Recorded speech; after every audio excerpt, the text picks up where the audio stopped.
Hello दोस्तों, स्वागत है आपका हमारे YouTube channel DHA nursing classes में। आज हम पढ़ने वाले हैं most important questions, repeated questions part 3, जो हमेशा डीएचए में रिपीट होते हैं। अगर वीडियो अच्छी लगे तो चैनल को सब्सक्राइब करना। चलिए शुरू करते हैं। पहला क्वेश्चन,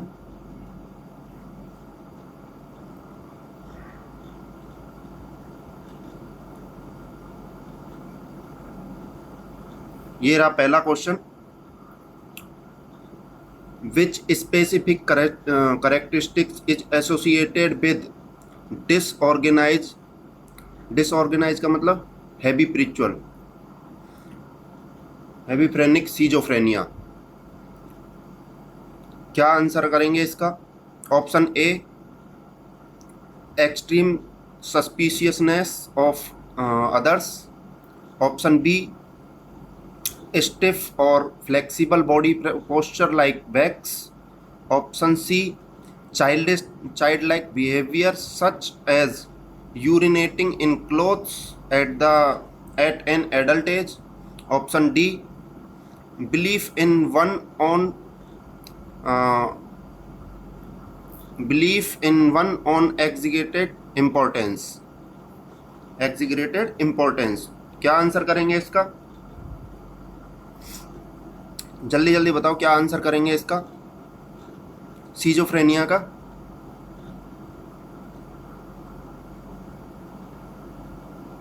क्या आंसर करेंगे इसका? इसका राइट आंसर होगा C, child like behaviour such as urinating in clothes at an adult age. Adult age में यूरिनेट करेगा कपड़ों में। सेकंड क्वेश्चन, है what is the main characteristics that distinguish a chronic organic brain syndrome from an acute organic brain syndrome? Option A, it is reversible. Option B, it is occurs suddenly. Option C, it is easily curable. Option D, it tends to progressive and irreversible। क्या है? Chronic organic brain syndrome है। Chronic organic brain syndrome क्या होता है? Irreversible. तो इसका right answer क्या होगा? डी। क्या होगा right answer? D. Question number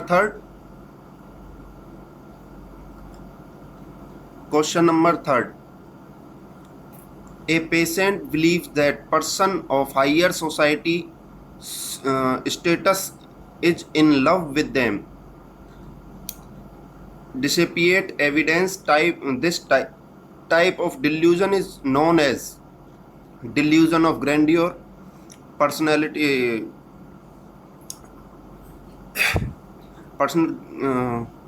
persecutory delusion, autonomic delusion and somatic delusion। क्या होगा? क्वेश्चन नंबर थर्ड का आंसर बताओ जल्दी जल्दी, क्या होगा क्वेश्चन नंबर थर्ड का आंसर?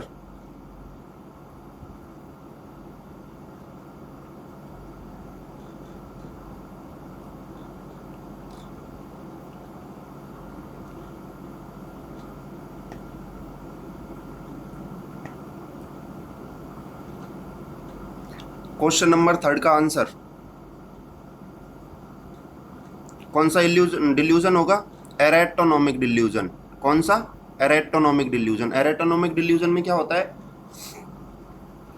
एरेटोनोमिक डिल्यूजन में होता है उसको लगता है कोई भी हायर पर्सनैलिटी वाला आदमी उसको प्यार करता है, बट ऐसा होता नहीं है।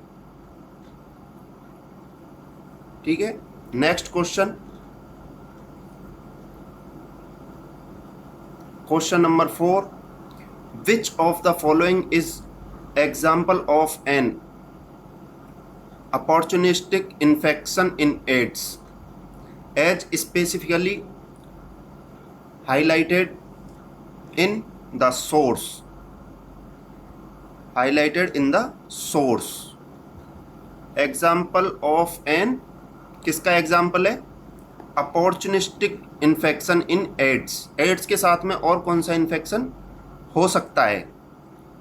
Option A tuberculosis, option B hepatitis B, option C pneumocystic pneumonia, option D candiditis candidiasis. क्या होगा ऑप्शन क्वेश्चन नंबर 4 का आंसर? टीबी होगा, हेपेटाइटिस बी होगा, कैंडिडियासिस होगा या न्यूमोसिस्टिक निमोनिया होगा? क्या होगा इसका राइट आंसर? क्या है? C, pneumocystic pneumonia. Question number 5, question number 5, what is the full form of TCA as a type of psychiatric medication? क्या है TCA की? क्या पूछ रहा है? Full form. TCA क्या है? साइकेट्रिक मेडिकेशन है। क्या है? साइकेट्रिक मेडिकेशन है। इसकी फुल फॉर्म क्या होगी? Option A tricyclic acid, option B total circulating agent, option C tricyclic anti depressant, option D therapeutic cognitive agent. क्या होगा राइट आंसर? क्या होगा इसका? जल्दी जल्दी बताओ। क्वेश्चन 5 का राइट आंसर जल्दी जल्दी बताओ। क्या होगा TCA का फुल फॉर्म? TCA का फुल फॉर्म होगा ट्राईसाइक्लिक एंटी डिप्रेसेंट। क्या होगा? Tricyclic anti depressant. Option C is the right answer. ये किस कैटेगरी की मेडिकेशन है? Anti depressant. Question number 6, if a nurse working to diagnose a patient's mental illness, which level of prevention psychiatry does this activity fall under? Primary prevention, secondary prevention, tertiary prevention या primordial prevention? कौन सा answer होगा इसका? क्या है? Working to diagnose the patients mental illness. क्या है? Diagnose कर लिया उसको, मेंटल इलनेस को। प्राइमरी प्रिवेंशन में क्या करते हैं? प्राइमरी प्रिवेंशन में क्या होता है? प्राइमरी प्रिवेंशन में कोई भी डिजीज होने से पहले हेल्थ एजुकेशन वगैरह देके उसको प्रिवेंट करते हैं।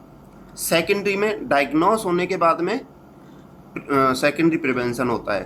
टर्सरी प्रिवेंशन में लाइक सर्जरी एंड ठीक है। तो इसका आंसर क्या होगा? इसमें क्या हो चुका है? डायग्नोस हो चुका है। तो इसका राइट आंसर क्या होगा? Secondary prevention. क्या होगा right answer? B, secondary prevention. Question number 7, question number 7, which term describe the condition where an elderly person with dementia? Elderly person किसमें है? Dementia. Suddenly become extremely irritable and agitated. For example, when unable to complete a task. क्या होगा? acute stress reaction, conversion reaction, catastrophic reaction या manic reaction? क्या होगा right answer? ये कौन सा रिएक्शन है? डिमेंशिया का पेशेंट है, वो इमीडिएटली क्या कर रहा है? Extremely irritable. क्या हो रहा है? एक्सट्रीमली इरिटेबल हो रहा है। तो कौन सा होगा? अक्यूट स्ट्रेस, कन्वर्सन रिएक्शन, कैटाफेनिक रिएक्शन, कैटास्ट्रोफिक रिएक्शन या फिर मैनिक रिएक्शन? क्या होगा? इसका राइट आंसर होगा सी, क्या होगा? C, catastrophic reaction. Question number 8। Question number 8, when a patient is suspected of having rabies, किसका?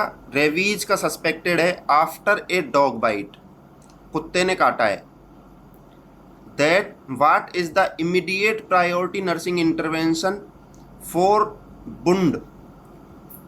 बुंड के लिए नर्सिंग प्रायोरिटी पूछ रहा है, जो कुत्ते ने काटा है उससे बुंड बना है उसके लिए नर्सिंग प्रायोरिटी पूछ रहा है। Apply sterile dressing, administer antibiotics, wash the wound with soap and water for 15 minutes. कितना देर के लिए? 15 minute. Administer the first dose of rabies vaccine, या रेबीज की वैक्सीन एडमिनिस्टर करेंगे। चारों में से क्या चीज़ करेंगे बुंड केयर के लिए? रेबीज का सस्पेक्टेड है, अभी रेबीज कंफर्म नहीं है, रेबीज का सस्पेक्टेड है, कुत्ते ने काटा है। अब उसने पूछा है what is the immediate priority nursing intervention for wound. Specially किसके लिए पूछा है? बुंड के लिए। तो बुंड के लिए क्या करेंगे अपन? Wash the wound with soap for 15 minute. क्या होगा राइट आंसर? सी। क्या होगा? C is the correct.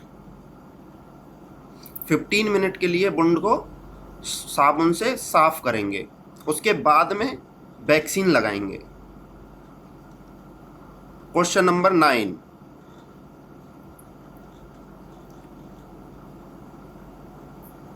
which neurochemical is described as being increased in the mind of individual with schizophrenia। इसमें पूछ रहा है सीजोफ्रेनिया में कौन सा न्यूरोकेमिकल बढ़ जाता है, न्यूरोकेमिकल इंक्रीज हो जाता है। कौन सा बढ़ता है उसमें? सीरोटोनिन बढ़ता है, या फिर ऑप्शन बी एसिटिकोलिन बढ़ता है, ऑप्शन डी डोपामाइन बढ़ता है, ऑप्शन डी नॉरएपिनेफ्रिन बढ़ता है। क्या बढ़ता है इसमें? सीजोफ्रेनिया में कौन सा न्यूरोकेमिकल बढ़ जाता है?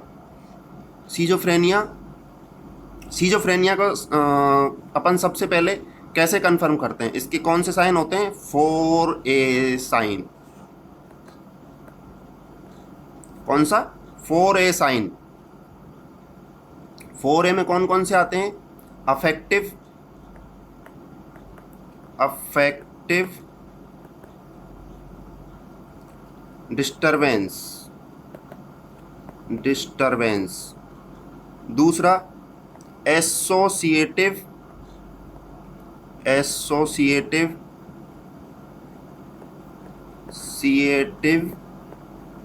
डिस्टरबेंस। तीसरा ए कौन सा है? Autistic thinking.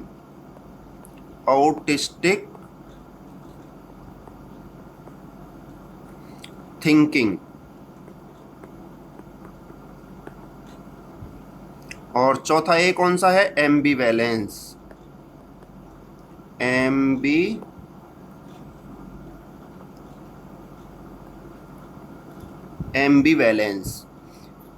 अफेक्टिव डिस्टरबेंस में क्या होता है? अफेक्टिव डिस्टरबेंस में इसका चेहरा एकदम फ्लैट हो जाता है, उसको कोई भी रिएक्शन हो, हैप्पीनेस हो या दुख हो, उसमें रिएक्शन उसका सेम रहता है, फेस का रिएक्शन कोई चेंज नहीं होता है। एसोसिएटिव में क्या होता है? एसोसिएटिव में लॉजिक नहीं होता है, कोई भी लॉजिक, इसकी किसी भी बात में कोई भी लॉजिक नहीं होता है, ये लॉजिकली बात नहीं करता है, ना लॉजिकली सोचता है। ऑटिस्टिक थिंकिंग में क्या होता है? ऑटिस्टिक थिंकिंग में इसके सामने कुछ भी हो रहा हो, ये अपने आप में मस्त रहता है। किसी की लड़ाई हो रही हो, कोई भी प्रोग्राम चल रहा हो, कुछ भी हो, ये अपने आप में मस्त रहता है। खेल रहा है तो अपने आप में खेलता रहेगा, कुछ भी कर रहा है करता रहेगा, उसको सामने वाले से कोई मतलब नहीं है। एम्बिवैलेंस का मतलब क्या है? कन्फ्यूजन। कंफ्यूजन। क्या होता है? कंफ्यूजन। कंफ्यूजन कैसे? ये कोई भी अपना डिसीजन मेकिंग नहीं कर पाता है, कंफ्यूज रहता है, करें नहीं करें कोई भी काम को, या कुछ भी जाना है कहीं भी नहीं जाना, तो उसमें दोनों चीज़ों में ये कंफ्यूज रहता है।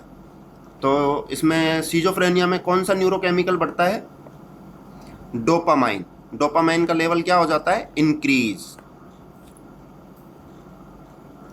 क्वेश्चन नंबर 10,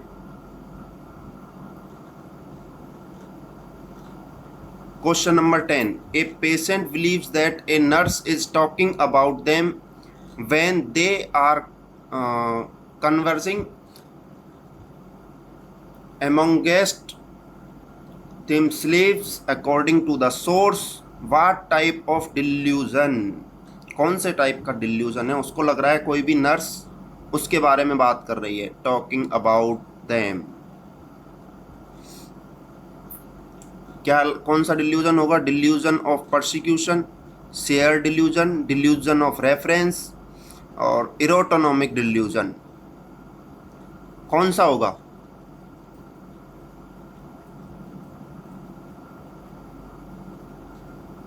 कौन सा डिल्यूजन होगा?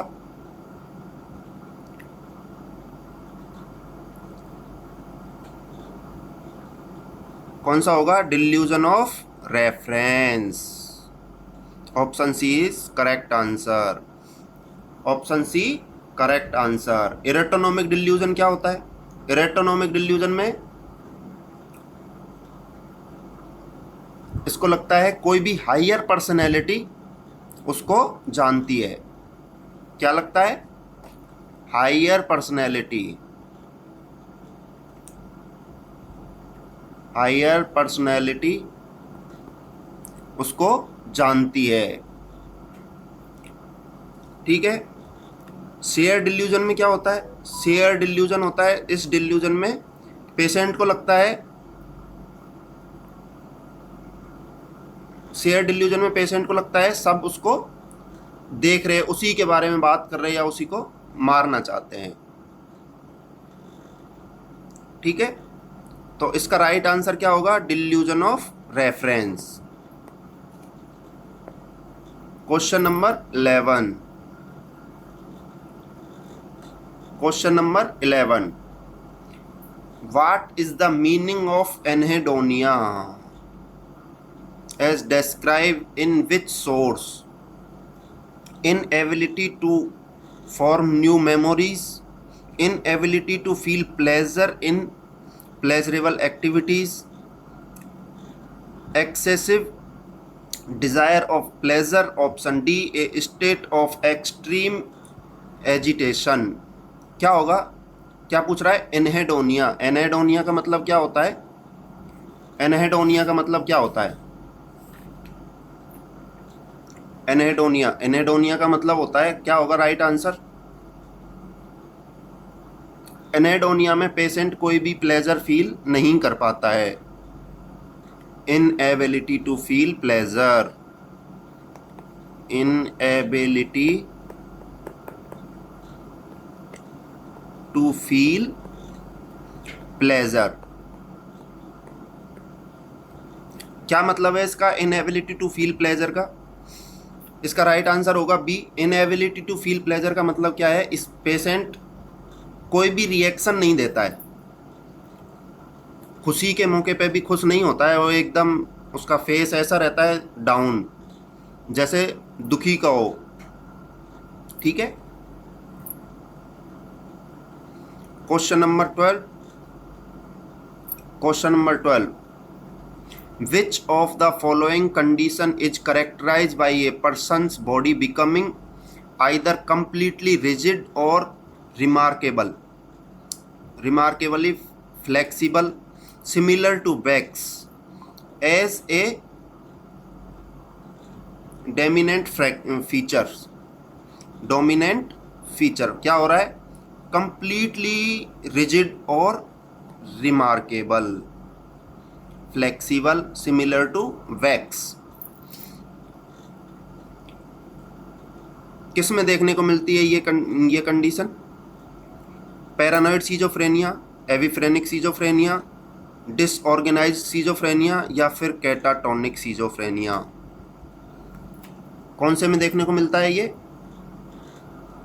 किस में देखने को मिलेगा?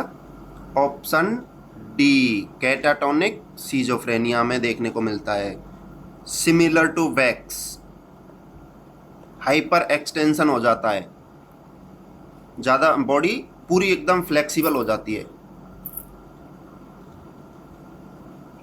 Question number 13,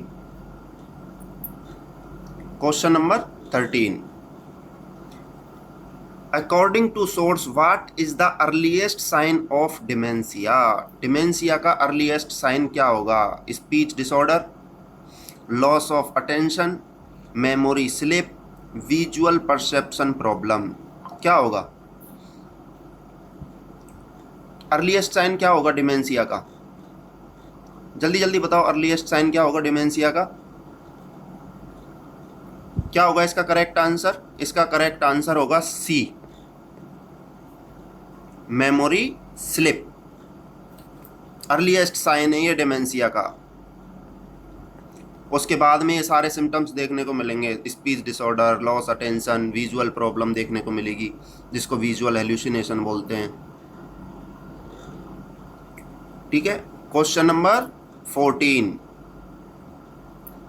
question number 14, a patient with schizophrenia exhibit unique symptoms where this body becoming either completely rigid. ये क्वेश्चन रिपीट हो गया है, ये क्वेश्चन नंबर 12 वाला रिपीट हो गया है। Remarkably flexible, similar to wax, this wax flexibility a dominated feature this type of schizophrenia.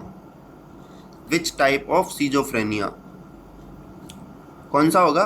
Paranoid schizophrenia, hebephrenic schizophrenia, disorganized schizophrenia या फिर कैटाटोनिक सीजोफ्रेनिया?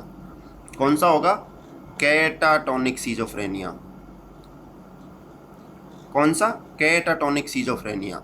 राइट आंसर क्या होगा? डी। लास्ट क्वेश्चन आज का, question number 15, which severe symptoms of rabies is characterized by the spasm in neck upon hearing or seeing water? क्या है, क्या पूछ रहा है? सीवियर सिम्टम्स क्या होगा? सीवियर सिम्टम्स क्या होगा? किसका? रेबीज का। रेबीज का सीवियर सिम्टम्स क्या होगा? Characterise by spasm neck upon hearing water. कौन सा फोबिया होगा? एरियोफोबिया, एग्रोफोबिया, फोटोफोबिया या हाइड्रोफोबिया? क्या होगा? हाइड्रोफोबिया। राइट आंसर क्या होगा? हाइड्रोफोबिया। हाइड्रोफोबिया क्या होता है? पानी से उसको, पेशेंट को क्या लगता है? डर। पीने में या फिर पानी का कोई नाम लेता है तो उसको क्या लगता है? डर लगता है। इसको बोलते हैं हाइड्रोफोबिया। फोटोफोबिया किसको बोलते हैं? फोटोफोबिया बोलते हैं लाइट से डर लगता है उसको, ओपन प्लेस से डर लगता है। ठीक है, आज की क्लास यहीं समाप्त करते हैं। अगर क्लास आपको अच्छी लगे तो चैनल को सब्सक्राइब करें, सपोर्ट करें हमको। और कोई भी डीएचए के लिए, डीएचए एग्ज़ाम के लिए या किसी और एग्ज़ाम के लिए, डीओएच, डीएचए या प्रो मैट्रिक किसी भी एग्ज़ाम के लिए, ये हमारा कॉन्टैक्ट नंबर है, इस पर संपर्क कर सकते हैं। ये हमारा क्या है? कॉन्टैक्ट नंबर, इस पर संपर्क कर सकते हैं। ठीक है, क्लास को देखने के लिए थैंक यू, बहुत बहुत धन्यवाद आपका। ऐसे ही सपोर्ट बनाए रखें। Thank you.